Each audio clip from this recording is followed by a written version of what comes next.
여러분 안녕하십니까? 이 시간에는 사무엘상 2장 18절에서 21절 말씀 중심으로 말씀을 드리겠습니다.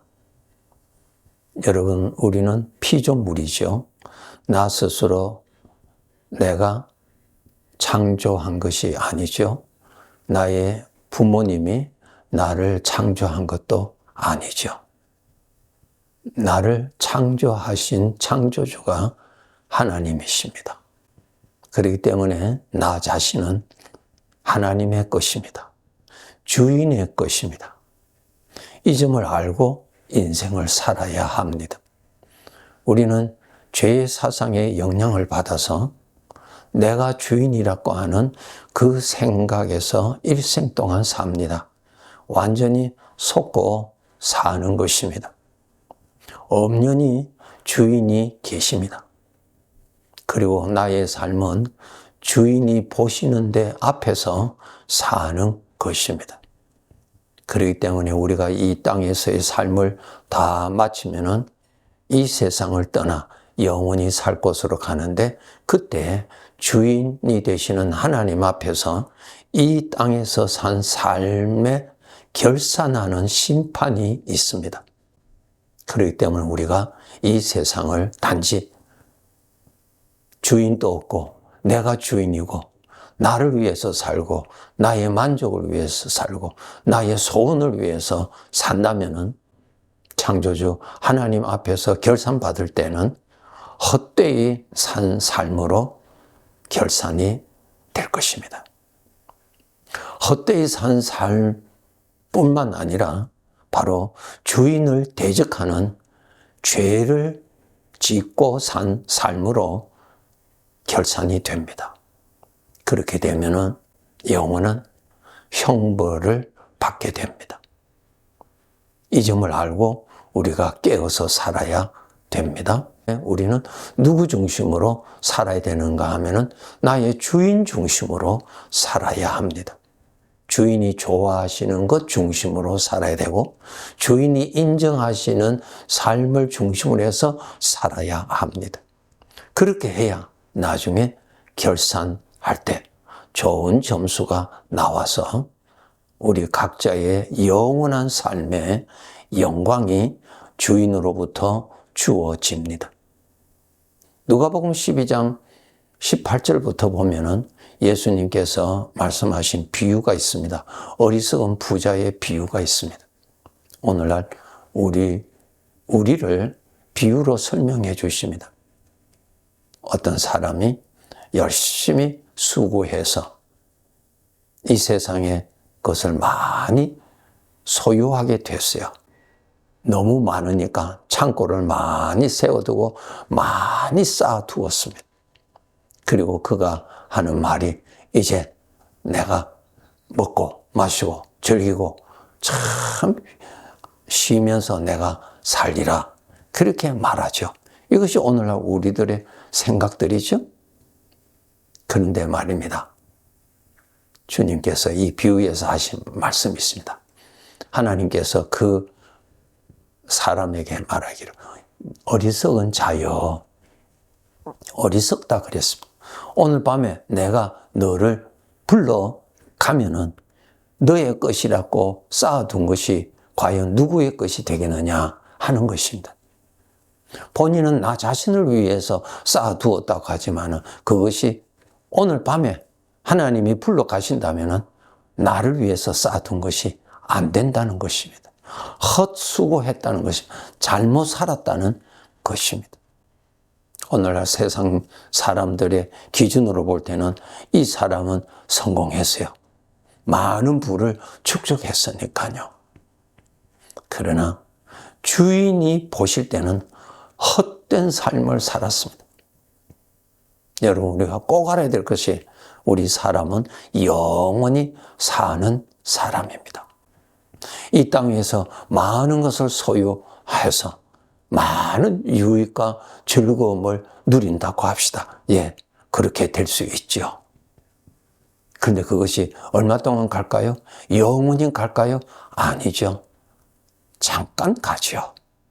우리가 이 세상에 산다 한들 몇십 년 살면 우리는 이곳을 떠납니다. 그리고 다른 데 가서 살 것입니다. 그러면 다른 데 가서도 이 복이 내가 소유하고 만족하고 즐길 수 있는 이 복이 계속 따라간다면 진짜 좋지요. 그러나 우리가 이 세상을 떠날 때는 이 세상의 것은 아무것도 가져가지 못합니다. 아무것도 가져갈 수 없어요. 그래서 우리가 알아야 될 것이 이 세상에서 필요로 하는 복이 있지만은 나는 영원히 살 것이니까 영원한 복이 더 필요하다는 것을 우리 성도들은 정말 깨달아야 됩니다. 일시적인 복도 복입니다. 그러나 일시적인 복이 멈춰졌을 때, 끝났을 때는 나는 불행한 사람이 되지. 왜? 복이 없는 사람이니까요. 그래서 이 세상에 살 때 영원한 복을 쌓아가면서 살아야 합니다. 하나님이 기뻐하시는 삶을 열심히 살아야 됩니다. 주인이 인정하시는 삶을 사는 것이 잘 산 것입니다. 왜? 나의 삶을 평가는 주인으로부터 평가가 주어질 것이고 그 평가에 따라서 나에게 영광이 주어질 것이니까 말입니다. 그래서 우리가 이 땅에 살 때 하나님이 없는 내가 주인이라고 속고 사는 사람들의 그 사람의 기준에 따라서 성공했다, 만족하다, 부럽다 그렇게 판단해서는 안 됩니다. 항상 주인의 기준 앞에서 살도록 우리가 생각할 줄 알고 그렇게 결정할 줄 알고 살아야 합니다. 여러분, 나의 삶은 주인이 보시는 데서 사는 것입니다. 경기장에서 선수들이 경기할 때 그 심판들이 보는 데서 경기하잖아요. 그 사람의 경기를 평가하는 일은 본인이 하는 것도 아니요. 그 심판자들이 평가합니다. 그 평가로 인해서 그에게 가치가 주어지죠. 나의 삶의 평가는 하나님이 하십니다. 하나님이 평가하십니다. 그래서 우리가 이 세상에서 어떻게 사는 것이 하나님으로부터 더 귀한 삶으로 인정을 받는 것인가를 성경 말씀을 통해서 우리가 깨닫고 성령님의 도움을 받아서 그렇게 살도록 끝까지 우리가 믿음으로 노력하면서 살아야 합니다.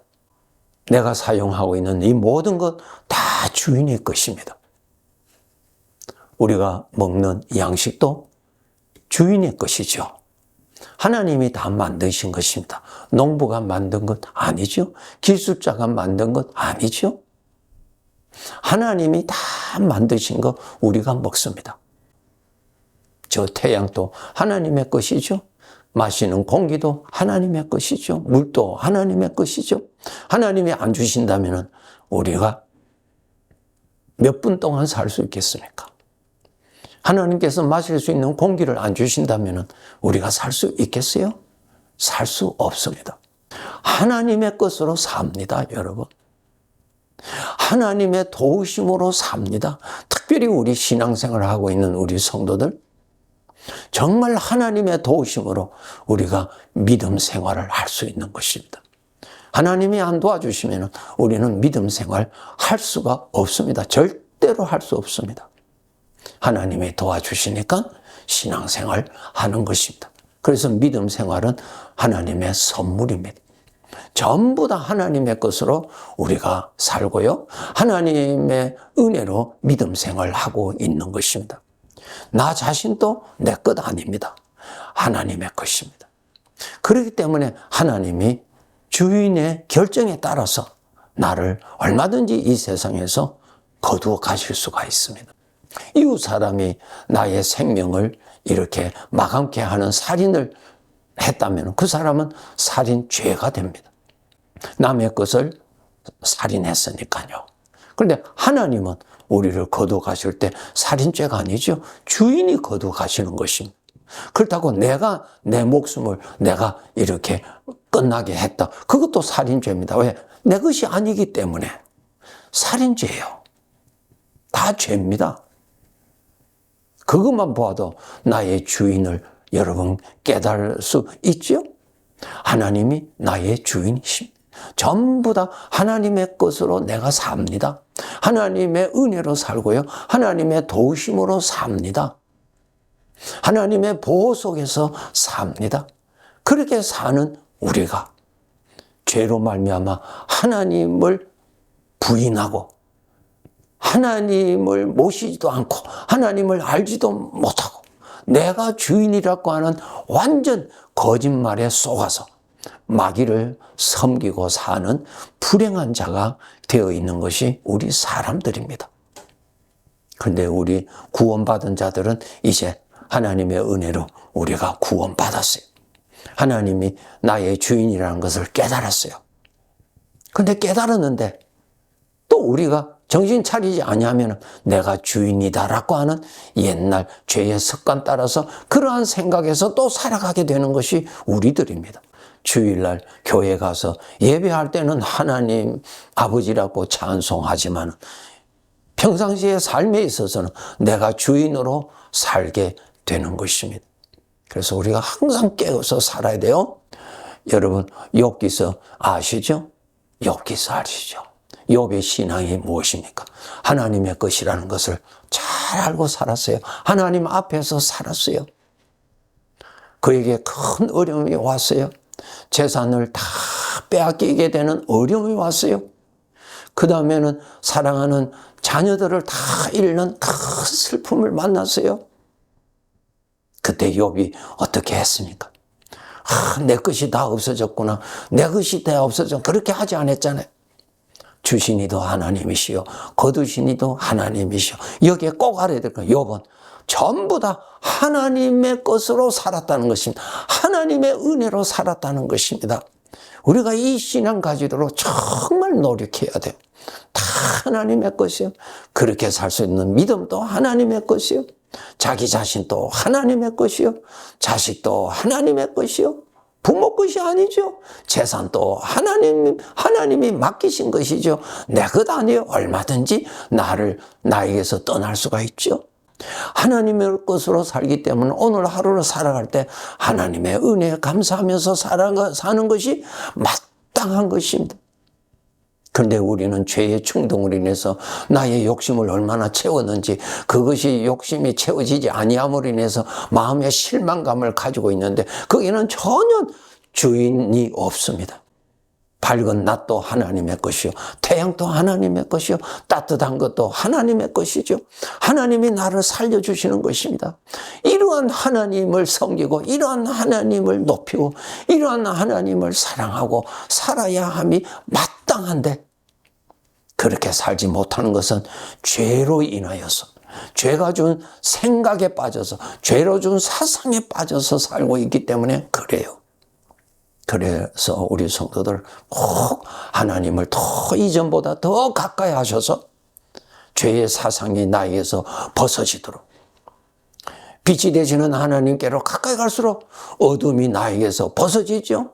빛이 되시는 하나님을 가까이 갈수록 그늘진 부분이 벗어지죠. 빛이 되시는 하나님께 가까이 갈수록 주인 중심으로 생각하고 판단하고 살도록 살아야 합니다.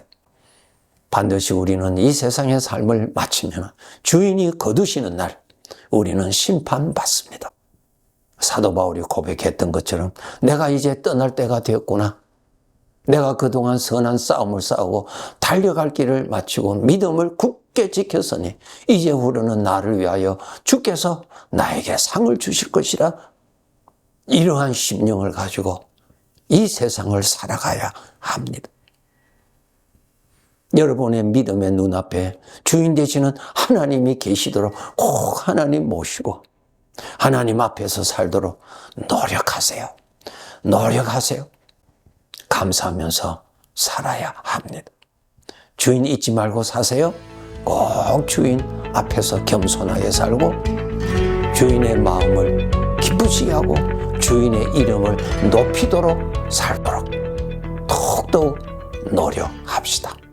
네, 감사합니다.